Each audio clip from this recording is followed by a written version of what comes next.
Bill Glahn is with us. What would I call you? Research fellow? Sure. At the Center of the American Experiment. And chaos organizer. It sometimes feels like a lonely outpost, doesn't it? There's not many people doing what the center's doing. Not too many. And yeah, with this trifecta in charge, it seemed like a lonely crusade. We had a what I've been calling a rhubarb over the weekend. We had a rhubarb at the Ward 10 nominating convention. It seems like all hell broke loose because Warsami challenging what the hell's her name? It's right in front of me here. Shugati. Aisha Shugati. What happened? Well, this was the nominating convention or the endorsement convention for Democrats for one of the city council seats in Minneapolis. So all 13 city council seats are up for election this year. They do odd year elections.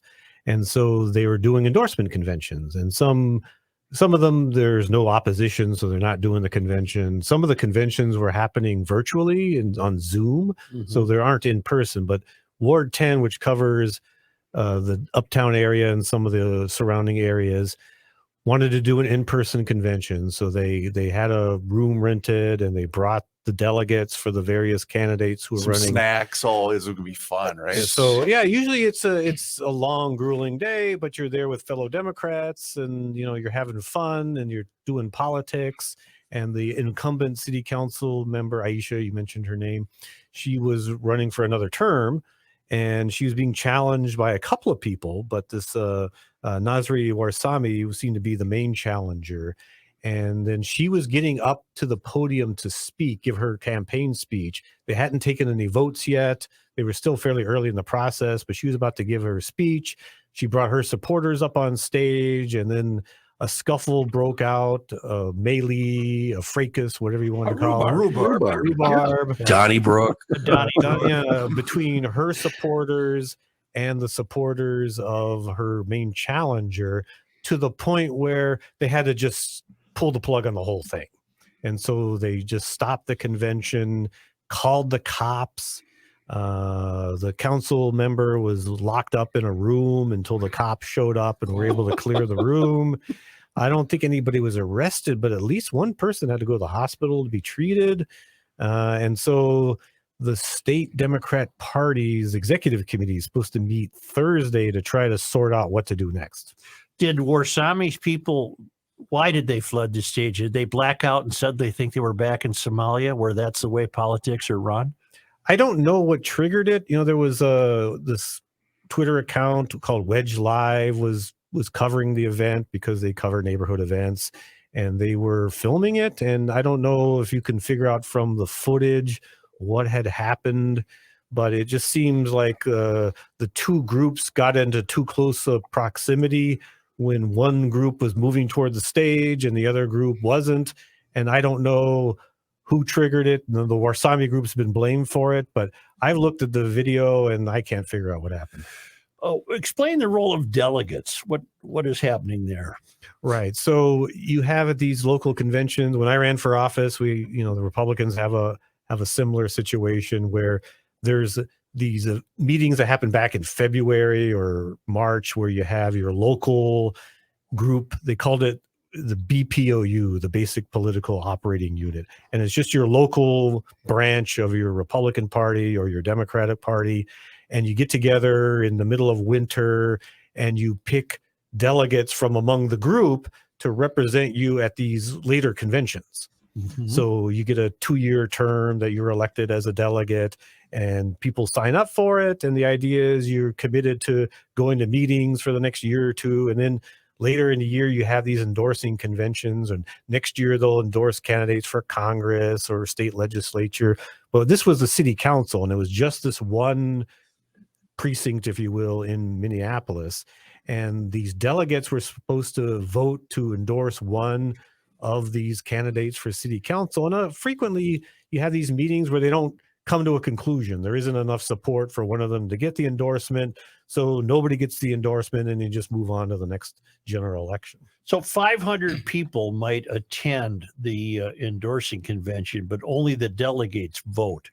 Well, yeah, anybody can attend the convention, but the delegates have a vote, and there were way more delegates apparently than there are normally for this. There was a huge amount of interest in this contest. They were talking about one of the other city council members when he held the seat. He had only 143 delegates vote for him. And so there were many, many more in the room than are normally in the room. Well, is there a limit to the number of delegates a candidate can have? Apparently not. Now, that's not the way the Republican Party's done it, but the Democrats have their own rules. So apparently anybody could have signed up for a Democrat, but there was to be a delegate, but there was a process you were supposed to have gone through the month or two before the event. And that seemed to be the crux of the dispute, that a bunch of Warsami delegates had signed up, and for various reasons, their credentials weren't being honored. What would constitute cheating of voting if you're not a delegate? Well, voting if you're not a delegate, voting if you don't live in that ward, in that district, or, there was a concern that there were people who signed up to be delegates who either weren't aware they had been signed up to be delegates, or, there was and again, this wasn't just in Ward 10. Apparently this happened in Wards 5 and 6 as well. So I'm conflating a couple of different things here, but yeah, there seemed to be they have a credentials process, and they seem to be trying to verify delegates, and some didn't get verified for whatever reason. And that seemed to be a source of a dispute between the Warsami folks and the people running the event. Well, I don't know where to take this because it seems terribly complicated. I do. How can people like me continue to have faith in a system that seems completely rife with problems? Well, again, it'll be interesting to see what the executive committee of the Democrats do this week, because that's, they have not just the Ward 10, but Wards 5 and 6. They seem to have a process that appears to have been corrupted. And this is exactly what we complain about for statewide elections, why we advocate for voter ID, why we advocate for signature verification and all these other tests. Bill, the governor didn't even bother to campaign outside of the metro. Well, that you know where the votes are. He did, but every time he came out here, he got chased back to the cities. Kenny's right. Sorry. Do you know anything about Warsami? Is he trying to pass himself off as a completely different voice than Aisha? I don't know. It was kind of interesting because you were bringing up the renter thing. I looked at both of their biographies, and I believe in the first sentence of both of the biographies of the candidates, they talk about how they're renters. Mm-hmm. So that apparently that's a badge of honor. You're not a homeowner, you can't you're a own renter. a home. That's evil. Because then you're some sort of capitalist, I guess. Right. But yeah, I guess it's. I don't know the Democrat Party and the ins and outs, but it really seemed like he was pushing himself as not as far to the left as the incumbent. Well, that's not going to work. That he seemed to be saying things about public safety and crime in the community that perhaps some of the delegates supporting the incumbent wouldn't have liked to have heard. But again, that's just my outsider view of it. I don't know what the insider view of it is, whether this was something about demographics that were different, or was something where there was genuine policy disputes between the candidates. There was a lot of multicolored hair there when I watched the videos, and it was just, it looked like a bleep show to me. I just, it was a circus act, but it seems to me that becoming a delegate obviously is something these people want to become. They want to, you want to have that voice. If you're a supporter of Chugati, you got to be a delegate. Right. So that's the way these endorsing conventions work. Now, there's going to be an election in November where everybody can vote and pick whatever candidate you want. But, if you're in Minneapolis, you're in St. Paul and maybe Duluth and a couple other places, if you don't have that endorsement, if you aren't on the sample ballot that the Democrat Party hands out at election time, you don't really have a chance. What they're seeking is the endorsement of the state DFL, correct? Well, it's the local party, but yeah, the state DFL, the Minneapolis, it'll be the Minneapolis DFL in this case because it's an odd year election. So the Minneapolis DFL will mail to every household or somehow distribute to every household in Minneapolis a sample ballot. These are the candidates we back. And you remember the ranked choice voting thing, that in Minneapolis, they could have 10 candidates on the ballot for any race. In fact, the weird thing is, in terms of the law, there are no candidates for this race. The candidate registration doesn't start till August. Mhm. So we're very early in the stages of this. But this is the preferred Democratic candidate. Anybody can file in August for any of these seats.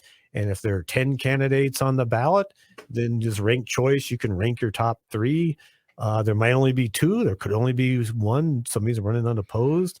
So, but this is to get the endorsement of the Democratic Party to be on that sample ballot, to get the backing of the local party when they do the citywide election in November. The city, well, both cities, but just stick to Minneapolis, it's been totally consumed by what's called the DFL. There's no Republican candidates for any of the 13 seats. Well, I'm sure there'll be Republican candidates, but there hasn't been a successful Republican candidate in 20, 30 years. Mhm. I mentioned I ran for state house myself 10 years ago. From a Minneapolis area? No, for Edina. Edina. I ran in this district in Edina, and I was door knocking. And one of the people I met, and I won't mention any names, and I don't want to dox anybody here, but I met a guy who told me he was the last Republican elected to city council in Minneapolis. Mhm. And this was back in the 70s or 80s. I can't remember what he said. And there hasn't been a Republican elected mayor in Minneapolis since 1961, I think it was. Right. So it's been a long time since a Republican had a real shot at getting elected to anything. But the city's getting worse. It's not getting better. Well, again, some political scientists could explain this better than me. The whole thing about factions, nature abhors a vacuum. We have a 2-party system because that's the natural state of things, Mhm. that people divide into camps. And so just because there's one party dominating politics in the city of Minneapolis or the city of St. Paul doesn't mean that they're all unified behind, they have factions. And what was interesting about this Ward 10 convention, the incumbent city council person was backed by the Democratic Socialists. Mhm. And the other candidate was not. So, we used to have a Green Party had a much bigger sway in Minneapolis. There were actually Green Party candidates who Mhm. got elected to city office, city council, school board, that sort of thing.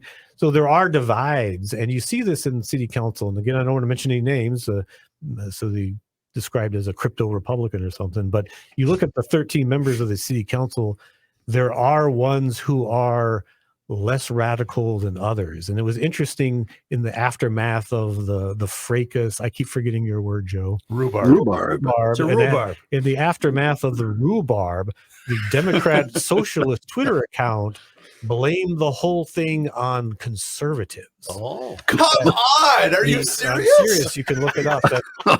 That the conservatives. So it's very interesting if you look at politics in a city like Minneapolis Wow. or a city like San Francisco. When two Democrats are competing against each other for a nomination, or they're the 2 finalists on the ballot, they'll accuse the other guy of being a closet Republican or a crypto Republican, because that's the biggest insult you can hurl in intra-Democrat politics.